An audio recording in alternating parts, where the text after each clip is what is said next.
So while playing Overwatch competitive, there's oftentimes very good, consistent meta characters. Characters that you can pick up, and yeah, they're going to do decent almost no matter what you do. You know, there's Soldier, there's McCree, there's Diva, there's Reinhardt, there's all these characters like that.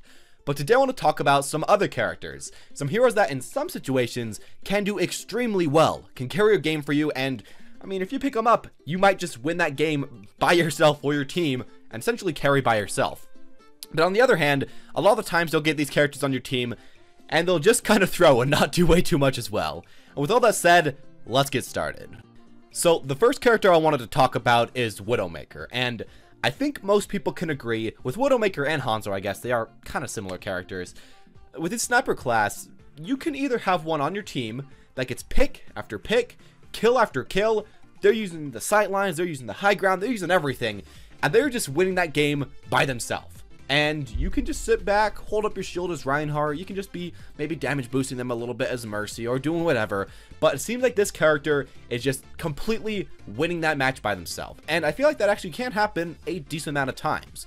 Now, the problem about this character is that I feel like she's very map dependent, and particularly part of the map dependent. On some maps, it's just too close to get way too many picks, and on some parts of certain maps, like Eichenwald, maybe it'll be really open on the first part, but the last part, it's not the best. And oftentimes what will happen with this character is that you're having a Widow that's popping off, that's getting kills, that's completely dominating, but then she kind of just stops. And a lot of the times after the Widow does well at the first half, she won't kind of want to switch on the second half. And that's kind of the thing that I guess you have to deal with when playing Widow and when having a Widow on your team. Now, another thing about Widowmaker that I want to mention is that oftentimes there's Widowmakers that simply can't get a lot of kills. I mean, maybe it's the map, maybe it's the round, maybe it's the team comp, maybe the enemies have double shield plus a Diva. There's just not much you can do. But your Widowmaker tries to go for shots and just gets absolutely nothing. And I think that's just kind of what happens with this type of character. Widowmaker's a very hard character. You have to put in a lot of time with her. And even if you have great aim, there's still a lot of stuff that can shut you down. And especially if your teammates can't really support you, or if the enemies are just pulling out their own danks and their own Widows and their own things to stop your own one, I feel like Widow can lose a lot of value, and in some games might just not get any kills at all, which kind of sucks.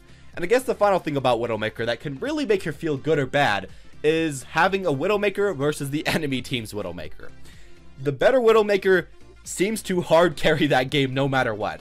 They kill the enemy Widow, and then they keep getting kills from there. When the better Widow's on your team, I mean, it feels really nice. You're winning that match pretty easily.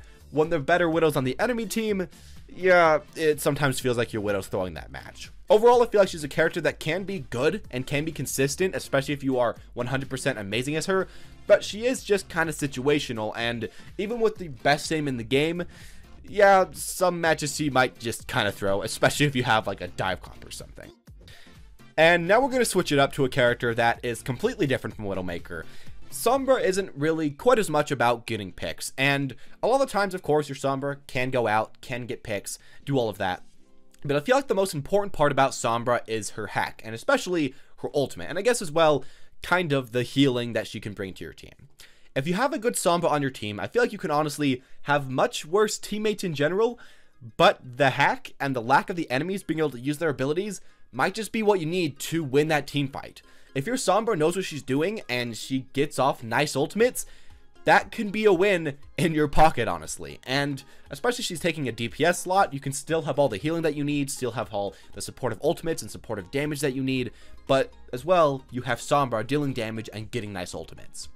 As well, I guess another benefit about Sombra is that if she is amazing, or the enemy team just has a lot of characters that can get picked, Sombra can get into the enemy backline, play kind of like a tracer, get a pick, and then get out of there. Go back in, get a pick, and then get out of there.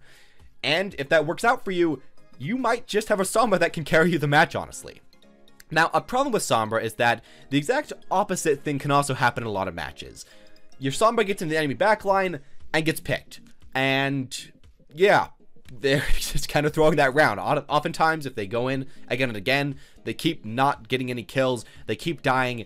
That happens a lot, and that's kind of a pain to have to deal with, honestly. Another thing, of course, is that sometimes Sombras just can't get the best ults. Maybe the enemies aren't close enough together, or maybe they just don't know how to time it. And if you can't get great hacks, oftentimes you're not going to be supplying way too much to your team. Sombra can't give the damage that a lot of people kind of expect out of a DPS, and as far as healing goes, if there's not a lot of health packs as Sombra takes the healing slot, well, you're going to have a lot less healing as well than average. I feel like when you add that together, it kind of creates an awkward situation where Sombra can deal a lot of damage, where Sombra can get out a lot of healing, where Sombra can have one of the best ults in the game, can have some of the best mobility, but at the same time, she can just be kind of useless. And in some games, you're going to have a Sombra that goes in, that tries to do something, and in the end, nothing really will come out of it. And that's something that I wish that wouldn't happen to Sombra, but it just kind of happens. Sombra can't have consistent damage like a soldier can, and Sombra can't have consistent picks like maybe a McCree could with the flashbang. Sombra is very unique, and maybe with the new Sombra changes coming out with more damage, with I guess not getting any more ult charge off of hacked health packs, that's going to be kind of awkward. But with all these different changes, she might become a lot easier to use, a lot more average of a character, and we might be seeing her just quite a bit more, and she'll probably do a bit better. But as far as it is right now, Sombra can either have very good players or the rest, which just kind of don't do anything. And now for the final pick, which I honestly feel like is the most decisive type of character. We have Symetra right here.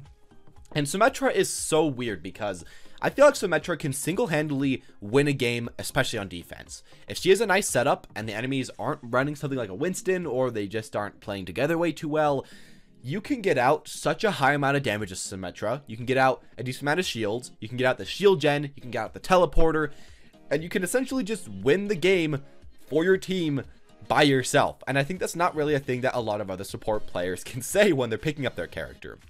Symetra does just kind of have, simply put, the amount of damage necessary to win that round, and the amount of setup to kill an uncoordinated team.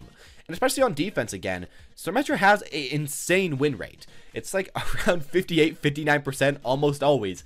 She's honestly probably one of the best characters when you pick her on defense, and I think she can carry a lot of games like that. Now, a problem about her is that if she can't get the setup, or if the enemy team does figure out how to beat it out, I feel like she can't do that much on second or third point. Sure, she might be able to set up, but I think the first point push is the most important, and if you have a Symetra player that's just not ever going to switch, I think that's not the best thing, and oftentimes that can kind of throw a game. Now, another thing I want to mention is that if you're playing Symetra, I feel like, again, she can do amazingly, but if you're playing with a solo heal Lucio or solo heal Zenyatta, for the most part, it seems like your team is just kind of going to die and probably throw first point anyways. Personally, if I'm playing Symetra with Ana, Symetra with Moira, Symetra with Mercy, especially Mercy, you can do well, and you can keep up a long defense, and maybe not get all the way, stopping them on first point, but getting very close. With these other characters, though, your teammates are just going to die so fast, and it's just so hard for them to stay alive, and that's a problem that Symetra has. She can't really help in that situation way too much. As well, the problem about Symetra is trying to pick her up on offense. She doesn't really have that much to do on offense, and if you're a Symetra player, I think you could probably agree you might want to learn Mercy or Ana or something else to play on offense. While she can do fine sometimes, and while she can, the enemy team doesn't really know what they're doing, allow her to set up on the cart, or maybe get a shield gen early on to put that down to help her team. While she can do that, it's honestly, as my voice indicates, not the best thing to have on your team. And oftentimes, I'd rather have something like an Ana who could eventually heal me up a lot, give me the nano boost, and keep me up from there. Symetra is a character that I feel like does have a lot of potential, and she's definitely one that can win you a game by herself. But if you want to pick her up, make sure that you're picking her up in the right situation, because otherwise, I feel like if she's not on defense, or if she's not just with a good team comp, she's gonna kind of be one of the most useless characters, or on the other hand, one of the most useful characters in the game. But anyways, that's all I'm going to say about these characters. Honestly, I feel like there are a lot more of these characters showing up recently. I've been seeing a lot of Widowmakers, a decent amount of Sombras, and Symetra on defense I've actually been seeing show up quite often. So maybe that's just in my games, but I think these characters do have potential, and they have actually won me a lot of games. But one thing I'm going to say is that if you don't have that much time on these characters, don't just randomly pick them up, because you probably aren't going to be doing way too much, and I'd honestly rather have you play a much more consistent DPS, a much more consistent healer, or I guess a much more consistent off-support DPS, that being Sombra. Anyways, this has, as always, been my own opinion. If you guys enjoyed, make sure to leave a like. Comment down below what characters you personally feel like can easily carry or throw a game. Hanzo is probably a character that I wish I would have put on this list, but couldn't quite fit him. But anyways, as always, guys, thank you all for watching. Hope you enjoyed. Hit the subscribe button if you did. And as always, have a wonderful day.